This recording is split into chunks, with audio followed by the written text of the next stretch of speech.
Hello viewers, welcome back to my channel passion for physics. और आज की class में हम करने वाले हैं सीबीएसई बोर्ड में आए हुए क्वेश्चंस। लास्ट वीडियो में हमने देखा था कि जो चार्जेस हैं उनके बारे में, उनके प्रॉपर्टीज के बारे में और इन्हीं सारी बातों को यूज करके आज हम सारे सीबीएसई में आए हुए क्वेश्चंस को डील करेंगे। ठीक है, आगे बढ़ने से पहले मैं चाहूंगी कि आप मेरे चैनल को लाइक एंड सब्सक्राइब करें। और अगर आपको कोई इशू आ रहा है प्रॉब्लम्स में या क्वेश्चंस में, आप उसे प्लीज कमेंट करके पूछें और बताएं कि आपको कहाँ पर प्रॉब्लम आ रही है। ठीक है, I will be waiting for it. Let's start without any further delay. Let's have this question. This first question comes from CBSE board in the year, it came in the year 2021. Okay, so now let's read this question quickly. It is written here, a negatively charged object X, एक object X है जिसका charge कैसा है, negative है। ठीक है, कई बच्चों को क्वेश्चन समझ में प्रॉब्लम आती है, इसलिए आप उसको तोड़ तोड़ के समझिए, ब्रेक करके समझिए। तो x जो बॉडी है इसका चार्ज कैसा है, नेगेटिव है। और negatively charged object x is repelled. ठीक है, x इज रिपेल्ड। रिपेल्ड मतलब इसका रिपल्शन हो रहा है। तो हमें ये पता होना चाहिए कि रिपल्शन कब होता है। रिपल्शन कब होता है, जब दो सेम तरीके के चार्जेस होते हैं। जैसे कि अगर माइनस और माइनस चार्ज है या प्लस और प्लस चार्ज है, तो हम कहेंगे कि रिपल्शन हो रहा है बॉडी में। तो यहाँ पर बोला जा रहा है कि एक्स बॉडी रिपेल हो रही है। इसका मतलब जिससे भी रिपेल हो रही है, that means here the object is Y. यानी वाई बॉडी से अगर ये रिपेल हो रही है तो ऑब्वियस सी बात है, यहाँ से हम कंक्लूजन निकाल लेंगे कि वाई का भी चार्ज कैसा है, माइनस ही है। तो वाई का चार्ज कैसा है, माइनस।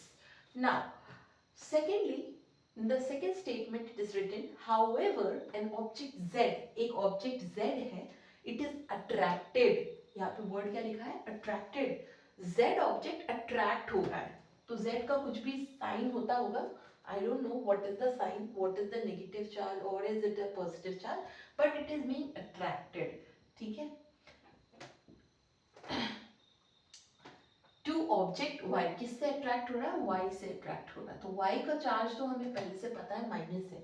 लेकिन हमें ये बोला गया है कि z का चार्ज पता करिए कि z पॉजिटिवली चार्ज्ड है, नेगेटिवली चार्ज्ड है या न्यूट्रल भी है। तो आपको ये बताना है।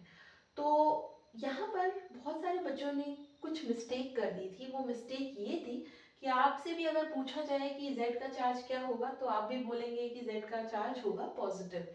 तो ये गलत आंसर नहीं है, पर इनकम्प्लीट है। ठीक है, तो कई बच्चों ने ए ऑप्शन टिक कर दिया था, जो कि गलत है। A option is not the correct answer. The correct answer will be C, that is neutral और पॉजिटिवली चार्ज्ड। अब मैं आपको समझाऊंगी कैसे। कि यहाँ तक तो आपको बात समझ में आ गई कि x का चार्ज नेगेटिव है और वो रिपेल हो रहा है y बॉडी से, तो y का चार्ज भी कैसा हो रहा होगा, नेगेटिव। सिमिलरली यहाँ पर हमें पता है कि y का चार्ज नेगेटिव है और अट्रैक्शन हो रहा है z और y के बीच में, तो z का साइन पॉजिटिव तो होगा। ठीक है, दैट इज फॉर श्योर। लेकिन पॉजिटिव के अलावा और कुछ हो सकता है क्या? क्या ये बॉडी न्यूट्रल नहीं हो सकती? Can it be neutral?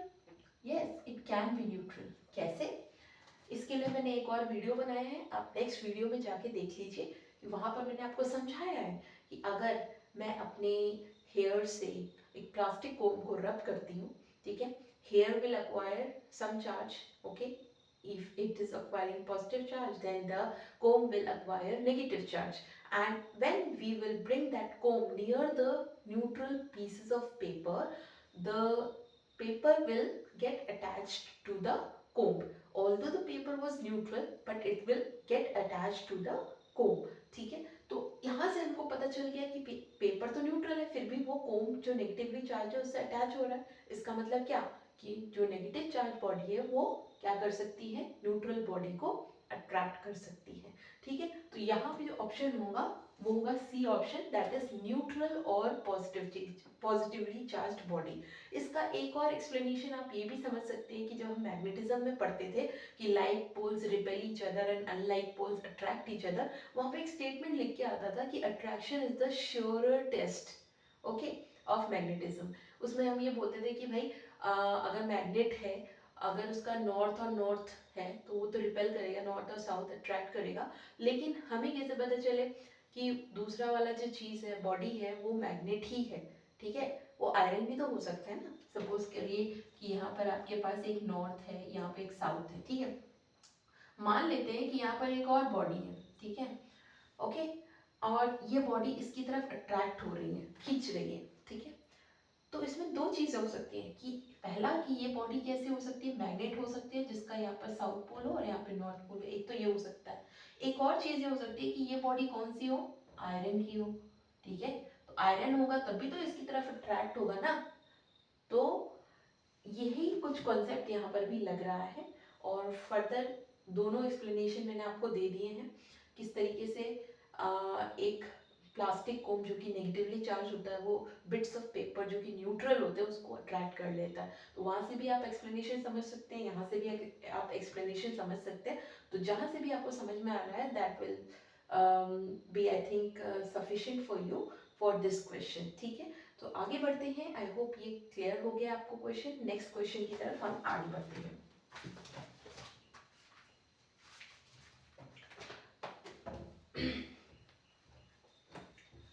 So guys, हमारा नेक्स्ट क्वेश्चन भी उसी साल आया हुआ है, मल्टीपल चॉइस में।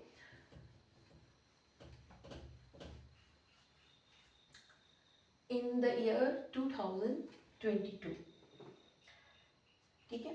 सो will take up the next question. It says in an experiment, three microscopic latex spheres are sprayed into a chamber and become charged with charges plus 3e, plus 5e and minus 3e. All the three spheres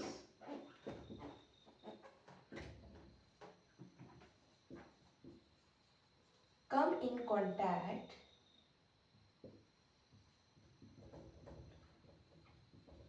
and got separated, ठीक है। साथ में आते हैं और फिर separate हो जाते हैं। Which one of following are possible values for the final charge on spheres? आपको स्फीयर के ऊपर फाइनल चार्ज पूछ रहा है, ठीक है। The options are plus 5e, minus 4e, plus 5e. B option is plus 6e, plus 6e, minus 7e. C option minus 4e, plus 3.5e and plus 5.5e. And D option plus 5e, minus 8e and 7e. Alright, let's see this question. In this question it is written that there is a latex sphere which is sprayed into chamber and becomes charged with charges plus 3e, plus 5e and minus 3. यानी हमारे पास तीन sphere हैं, उनके charges दिए हुए हैं। All the three spheres उनको साथ में लेके आते हैं कॉन्टैक्ट में और उसके बाद उनको सेपरेट करते हैं। तो हो क्या रहा है कि हम इनिशियली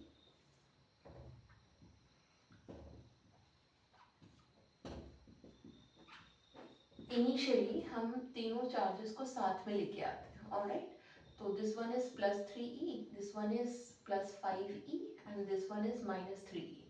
तो जब ये साथ में कांटेक्ट में आ गए तो इनके जो चार्जेस है वो रीडिस्ट्रीब्यूट हो जाएंगे, ठीक है। रीडिस्ट्रीब्यूशन होने पर भी क्या होगा, टोटल चार्ज तो सेम ही रहना है because it is the property of the charge to remain conserved, ठीक है। So what is the total charge over here when they were in contact? The total charge will be the sum of all the three. मैंने आपको समझाया है कि charges में सिर्फ addition ही हो जाएगा, तो plus 3e plus 5e and minus 3e, इन सभी को ऐड कर लीजिए, 8e minus 3e, तो it will become how much, 5e, ठीक है, प्लस में। तो final charge on this complete system of spheres will be plus 5e, और ये हमेशा कंजर्व रहेंगे, ठीक है। रीडिस्ट्रीब्यूशन होने के बाद भी हमारा जो टोटल चार्ज आना चाहिए वो क्या होना चाहिए, प्लस 5e। अब इनको जब हटा दिया गया, सेपरेट कर दिया गया, तो ये तीन अलग अलग न्यू चार्जेस डेवलप कर लेंगे। अब इनके में ये चार्जेस नहीं रह जाएंगे। Let us see the new charges are q1 q2 and q3, but still the total charge should remain same. q1 plus q2 plus q3 should remain same. How much? That is 5e. So you have to find what values of q1 q2 q3 are suitable for satisfying this equation. All right, so how will you choose that? You can choose it from the given equations, given options here. In this you can see that there is one option जिसमें आपको 3.5e करके charge दिया हुआ है and also one of the charges 5.5e। तो point जहाँ पर आ गया आप समझ जाइए कि पॉइंट तो आ ही नहीं सकता e के साथ, क्योंकि charges word quantized in nature. जो भी नंबर आना चाहिए वो इंटीजर होना चाहिए, पॉइंट्स में, डेसिमल्स में, फ्रैक्शंस में नहीं होता है, ठीक है। तो यहाँ पर पॉइंट आ गया इसलिए ये क्वांटाइज नहीं होगा, इस ऑप्शन को तो हम पहले ही रिजेक्ट कर देंगे।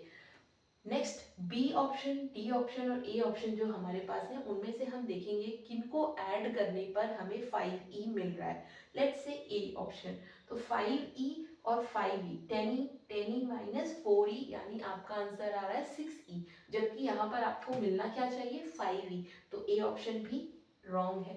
बी ऑप्शन देखिए, 6e 6e 12e minus 7e, ठीक है, तो इसमें आपको मिल रहा है 5e, ये ऑप्शन आपका हो सकता है। डी ऑप्शन देखिए, 5e minus 8e plus 7e, तो यहाँ पे 13e माइनस 8e, तो यहाँ पर आपका ऑप्शन गलत हो जाएगा क्योंकि आपका आंसर 5e नहीं आएगा, ठीक है। तो what is the correct option, B.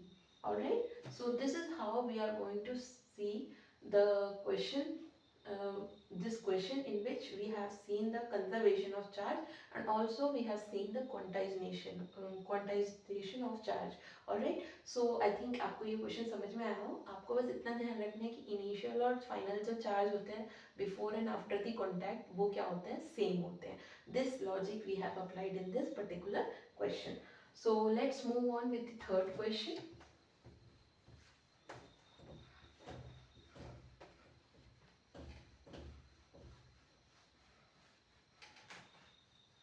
This third question also came in the same year, that is 2022.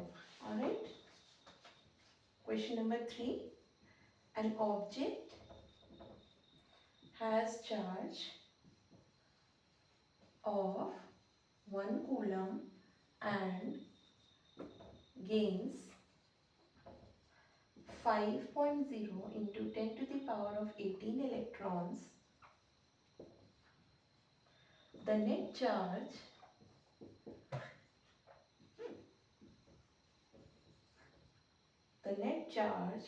on the object becomes A option minus 0.80 coulomb, B option plus 0.80 coulomb, C option plus 1.80 coulomb, and D option plus 0.20 coulomb. Alright, let's read the question once more. It is given that an object has a charge of 1 coulomb and it will gain 5 into 10 to the power of 18 electrons. तो पहले तो ये समझ लेते हैं कि जब हम 1 कूलम चार्ज की बात कर रहे हैं तो कितने इलेक्ट्रॉन्स की बात हो रही है। तो यहाँ पर आपको एक कॉन्सेप्ट दिया मैंने जो क्वांटाइजेशन ऑफ चार्ज पे बेस्ड है कि जो भी टोटल चार्ज होता है that is integral multiple of the electronic charge E. Alright, if we need to find how many charges are there in the 1 coulomb, then I have to use this formula N is equal to Q divided by E. Now if I want to find how many charges there in 1 coulomb, so I will write in 1 coulomb we will have Q which will be replaced by 1 coulomb, that is total charge, and we will put the value of E, that is 1.6 into 10 to the power of minus 19 coulomb, and we'll get the number of electron, that is 6.25 into 10 to the power of 18 electrons. So if we collect all these number of electrons, that is 10 to the power of 18 electrons, if we bring them together, then we will get 1 coulomb of charge. Alright, so same concept we will apply here. We will say that if we are having this much of electron, then how much coulomb of charge are we giving? So let's calculate that. ये तो आपका concept था. अब हम question पे आ रहे हैं कि अगर हमारे पास इतने इलेक्ट्रॉन, अगर हमारे पास 6.25 इंटू 10 टू पावर 18 इलेक्ट्रॉन है, तो हमारे पास चार्ज कितना होगा 1 कूलम. ठीक है, तो अगर हमारे पास 5 into 10 to the power of 18 electron है, तो हमारे पास कितना चार्ज होगा, उसके लिए भी हम इसका ही इस्तेमाल करेंगे, इसी फॉर्मूले का इस्तेमाल करेंगे. तो we want to find Q. ठीक है, N इंटू E. तो Q हमें पता करना है. नंबर ऑफ इलेक्ट्रॉन हमारे पास कितने हैं, 5.0 into 10 to the power of 18. ठीक है, और इलेक्ट्रॉन्स की बात हो रही है और वो भी गेन हो रहा है. गेन हो रहा है यानी हम किसी चीज में क्या कर रहे हैं, इलेक्ट्रॉन्स को ऐड कर रहे हैं. अगर हम किसी चीज में इलेक्ट्रॉन को ऐड करें, एडिशन ऑफ इलेक्ट्रॉन हो रहा है ना, तो उस केस में वो जो बॉडी है वो कैसी हो जाएगी, whether it will become positively charged or whether it will become negatively charged. obvious सी बात है, मैंने बता रखा है कि अगर हम ऐड कर रहे हैं इलेक्ट्रॉन, तो इलेक्ट्रॉन का एक्सेस हो जाएगा, तो वो बॉडी नेगेटिवली चार्ज हो जाएगी. ठीक है, so here we will say that we will have how many electrons, minus 1.6 into 10 to the power of minus 19 coulomb of electrons. So if we are going to multiply this thing, then what quantity, what number we will be getting, it is equal to minus this will become minus 19, this will become plus 18, minus 19 plus 18. First of all you will multiply this, all right, and then 18 minus 19. okay, all this is with minus sign into coulomb. तो जब आप इसको solve करेंगे तो आपको क्या मिलेगा, 8.0 into 10 to the power of 18 minus 19 is minus 1 coulomb. So it will become, if we bring this 10 in the denominator, we'll get 0.80 coulomb. So this much of charge we have for these many electron, that is 5 into 10 to the power of 18 electron. यानी इतना charge हमने उस body को दे दिया, जो body पहले से 1 coulomb charge रखे हुए थी, उसमें हमने इतना चार्ज उस बॉडी को और दे दिया. ठीक है, so now the total charge it is equal to, हम addition of electron, addition of charges करेंगे, क्योंकि charges have the property to add. तो यहाँ पर पहले से हमारे पास 1 कूलम था और इसमें हमने ऐड कर दिया कितना चार्ज, 0.80 कूलम. ठीक है, कई लोग इसमें माइनस साइन लगाना भूल जाएंगे, तो उनका ऑप्शन भी गलत होने के चांसेस हैं, तो इसको ध्यान रखना है. तो 1 कूलम में से हमने 0.80 कूलम माइनस किया, तो हमें मिला plus 0.20 coulomb. So if we see the options, this is the D option. all right, so you can see how we have calculated the answer. अगर आपको कहीं पर भी कोई भी दिक्कत आ रही है तो आप प्लीज कमेंट में बता दीजिए. तो this was the question which came in the year 2022. Now we move on to the next question, that is also the question which came in 2022. इस साल बहुत सारे क्वेश्चन इसी कंसेप्ट पे पूछे गए थे, तो इन्हीं क्वेश्चंस पे बेस्ड, इन्हीं कॉन्सेप्ट्स पे बेस्ड और भी कुछ क्वेश्चन एनसीईआरटी में भी दिए हैं, उन्हें भी हम डिस्कस कर लेंगे. Let's let's move on with the next question, that is question number 4. So it says, consider an uncharged conducting sphere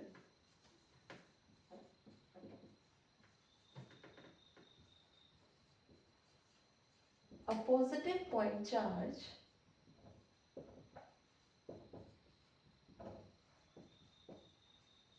is placed outside the sphere. The charge on the sphere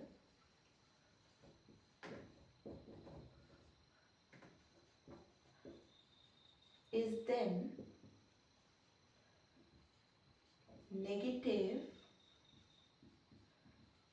and uniformly distributed over the surface of sphere. Okay. Similarly, B option is positive and uniformly distributed over the surface of sphere. C option, negative and appear at a point on the surface of sphere closest to point charge, and D option is 0.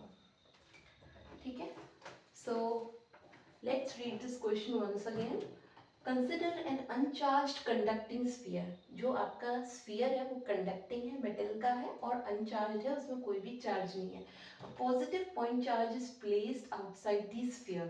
यानी ये हमारा metal का sphere है, ठीक है, और uncharged condition में है, इसमें कोई भी charge नहीं है, लेकिन हमने क्या किया, एक positive charge को हमने यहाँ पे लाके रख दिया इसके बाहर. तो charge on the surface is then, यानी इस स्फीयर के ऊपर कितना चार्ज होगा ये पूछ रहा है. ठीक है, इस स्फीयर के ऊपर कितना चार्ज होगा ये जानने के लिए आप यहाँ पर ऐसे समझ सकते हैं कि हमने तो पॉइंट चार्ज को बाहर रखा है ना, तो जो भी इस पॉइंट चार्ज की वजह से इस स्फीयर में इलेक्ट्रॉन्स होंगे वो तो इधर आ जाएंगे और जितने भी पॉजिटिव चार्ज होंगे वो यहाँ क्रिएट हो जाएंगे. ठीक है, तो हमने तो कोई अर्थिंग नहीं करी, कुछ भी नहीं करा, तो ओवरऑल देखा जाए तो जितने नेगेटिव चार्ज एक साइड में है उतने ही पॉजिटिव चार्ज दूसरे साइड में है. ठीक है, this process of separation of the charges it is known as polarization. तो in this case overall charge देखा जाए तो total charge on this sphere कैसा है, 0 है, क्योंकि ये आइसोलेटेड स्फीयर है, इसको किसी और चीज से कांटेक्ट में नहीं रखा गया है. तो जितने नेगेटिव चार्जेस यहाँ पर डेवलप हो रहे हैं उतने ही चार्जेस यहाँ पर पॉजिटिव में भी है, तो ओवरऑल कैसा हो गया, 0 हो गया. So what should be the answer here, D option, that is 0. सो यहाँ पर नेक्स्ट अगर इसी में मैं एक बात बता दूं आपको कि अगर यहाँ पर ही अर्थिंग हो जाती, इसको अर्थ किया जाता, तो क्या होता है, ये सारे पॉजिटिव चार्ज क्या होते हैं, नीचे गिर जाते अर्थ में. तो इन दैट केस जब ऐसा होता तब ये सारे पॉजिटिव चार्ज हट जाते और ये नेगेटिव चार्ज पूरा यूनिफॉर्मली डिस्ट्रीब्यूट हो जाता. उस केस में जो हमारा ऑप्शन होता वो बदल जाता. ठीक है, लेकिन ये तब होता जब हम इसको अर्थ कर देते. ठीक है, सो ये तो वो कॉन्सेप्ट है ही नहीं अभी, तो यहाँ पर आंसर तो आपका कितना रहेगा, ओवरऑल 0. नेक्स्ट क्वेश्चन की तरफ बढ़ते हैं.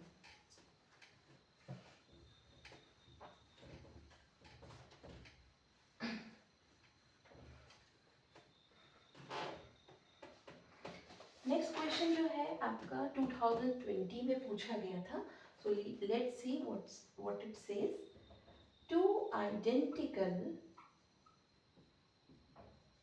conducting balls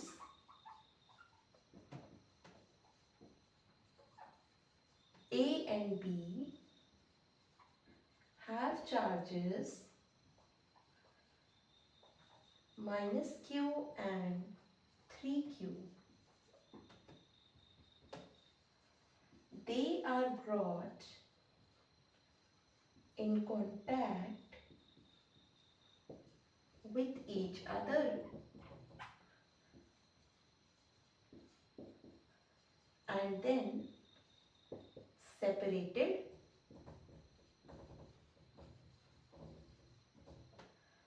by a distance d apart.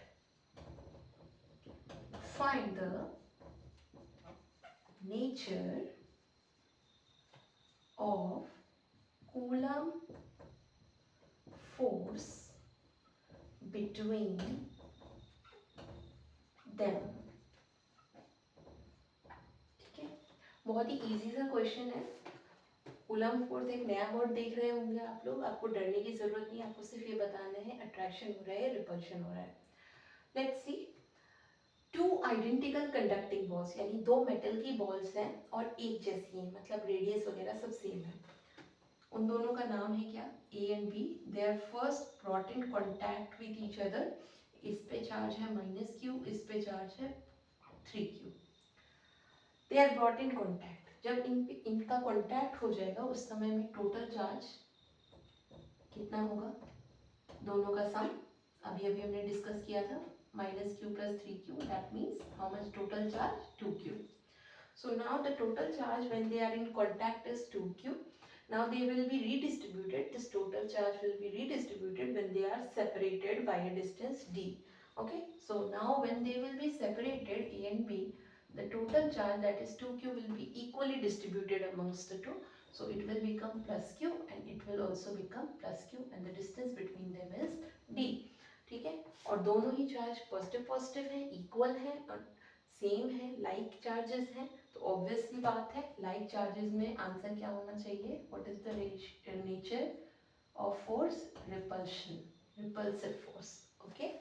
So this will be the answer. That means the nature of force is repulsive. This is your answer. Okay. So this was very easy question. इसी तरीके का एक NCERT based question देख लेते हैं हम लोग.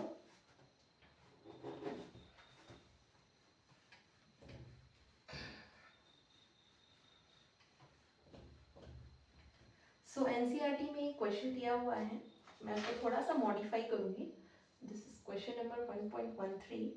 It says two insulated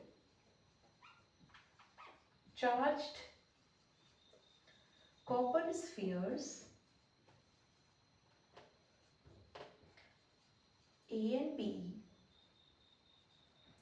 have identical sizes. A third sphere of same size but uncharged is brought in contact with first, then brought in contact with second, and finally removed from both. What is the new charge of A and B? ठीक है. This is your question. You have to find new charge on A and B. तो दो insulated charged copper spheres हैं, metal के spheres हैं A and B, and they have identical sizes. Third sphere of same size but uncharged. It is brought in contact with the first. यानी A और B. A के पास charge था, suppose Q charge था. ठीक है. तो A का contact पहले हमने किया C के साथ, मतलब एक थर्ड चार्ज में लिया C को उठाया और A से कांटेक्ट करा दिया. C अनचार्ज था, इसके पास चार्ज कितना था? 0. ठीक है. तो जब A के साथ C का कांटेक्ट हुआ तो टोटल चार्ज हो गया Q, और ये दोनों पे डिस्ट्रीब्यूट हो गया इक्वली।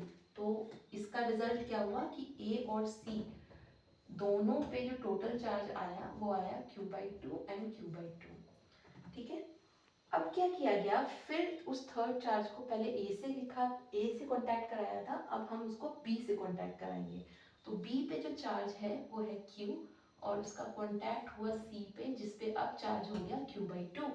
तो अब इसका जो टोटल चार्ज हो गया वो कितना हो गया, देखिए 1 + ½ यानी 3/2, और 3/2 का आधा कितना हुआ, वो डिस्ट्रीब्यूट हो जाएगा बी और सी में। ठीक है, तो 3/4 Q और यहाँ पे 3/4 Q will get equally distributed। 3/2 Q charge जो है इक्वली डिस्ट्रीब्यूट हो जाएगा बी और सी में। देखिए ये है 1 + ½ 1 + ½ होता है 3/2, टोटल चार्ज कितना हो गया 3/2, और टोटल चार्ज को इक्वली डिस्ट्रीब्यूट करना है दोनों में, तो उसका आधा कर लेंगे तो 3/4 इन और 3/4। ठीक है, तो इस तरीके से हमसे पूछा गया कि new charge A and B में कितना हुआ। तो ए में कितना चार्ज हुआ न्यू, ए में चार्ज हुआ Q/2 और बी में कितना चार्ज हुआ 3/4 Q। ठीक है, तो ये आपका आंसर हुआ। ठीक है, तो ये एक एनसीईआरटी का क्वेश्चन था जो मैंने टेकअप किया, थोड़ा सा मॉडिफाई कर लिया, उसमें फोर्स पूछा था, इसमें चार्ज पूछ लिया। तो ऐसी कोई दिक्कत वाली बात नहीं होनी चाहिए, आपको जस्ट मॉडिफाई करके दिया मैंने क्वेश्चन।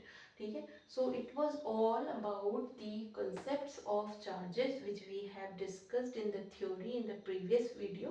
और यहाँ पर हमने जितने भी सीबीएसई के क्वेश्चंस थे, जितने भी एनसीईआरटी के क्वेश्चंस थे, वो सारे डिस्कस कर लिए। अगर आपके मन में कोई और सवाल हो जो आपको नहीं समझ में आ रहा है और इसी से रिलेटेड है, आप मुझसे वो बिल्कुल पूछ सकते हैं कमेंट करके। और आई होप आपको ये वीडियो अच्छा लगा होगा, ऐसे ही और वीडियोस लेके आऊँगी मैं। और जाने से पहले एक बार और आपको याद दिला दूँ कि इस चैनल को लाइक एंड सब्सक्राइब करिए, सो दैट आपको इससे जितना भी ज़्यादा हो सके बेनिफिट मिल सके जब भी इसका न्यू नोटिफिकेशन या वीडियो निकल के आए। तो थैंक यू सो मच, और मिलते हैं नेक्स्ट वीडियो में एक नए लेक्चर के साथ। Thank you so much.